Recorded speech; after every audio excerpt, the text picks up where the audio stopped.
So paraquat is a rapidly acting non-selective herbicide that is highly toxic. Swallowing of more than 30 ml is usually lethal, and as little as 10 ml can cause significant illness. What is mechanism of action of paraquat?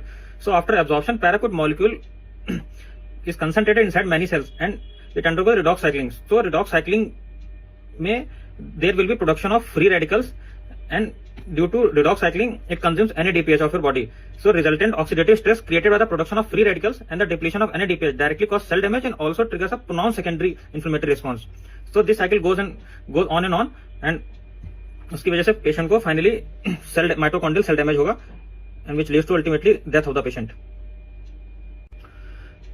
Common clinical findings क्या मिलती है patient में? Pulmonary abnormalities हो सकती है, जैसे कि dyspnoea, tachypnoea, hypoxia हो सकता है, पेशेंट को क्रैकल सुनाई दे सकते हैं, टेकिकार्डिया हो सकता है पेशेंट को, हाइपोटेंशन और ओरल लीजन जैसा कि इस पेशेंट में भी दिखे थे, एंड एब्डोमिनल टेंडरनेस हो सकती है. और इसके सिम्टम्स यूजुअली 12 घंटे बाद आना स्टार्ट हो जाते हैं पेशेंट को.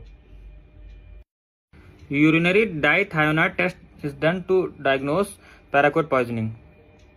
मैनेजमेंट में हमने इसका कंजर्वेटिव मैनेजमेंट स्टार्ट किया. अभी तक कोई इफेक्टिव ट्रीटमेंट नहीं है इसका, बट फिर भी हमने बेस्ट ट्रीटमेंट अपनी तरफ से दिया. गैस्ट्रो इंटेस्टाइनल डिकंटामिनेशन करते हैं एक्टिवेटेड चारकोल से.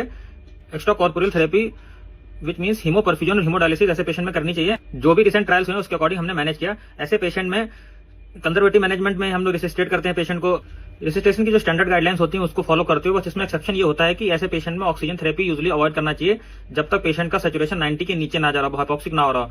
क्योंकि इसमें एक कैच ये होता है कि अगर ऑक्सीजन ज्यादा दे दोगे तो उस ऑक्सीजन की वजह से इसको सेलुलर डैमेज हो जाएगा. ऑक्सीजन मेडिएटेड सेलुलर डैमेज होगा पेशेंट को. फ्लूइड लॉसेस को मैनेज करना है. 2 to 3 litre of isotonic crystallite देना है पेशेंट को. कॉन्टिन्यूस ऑक्सीजन मॉनिटरिंग चाहिए होती है.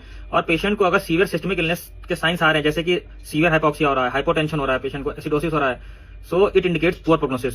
ऐसे पेशेंट में हम हाई डोज ग्लूकोकॉर्टिकॉइड्स एंड एस्टाइलसिस्टीन दे सकते हैं. इस पेशेंट को भी हमने एस्टाइलसिस्टीन एंड डेक्सामेथासोन दिया था.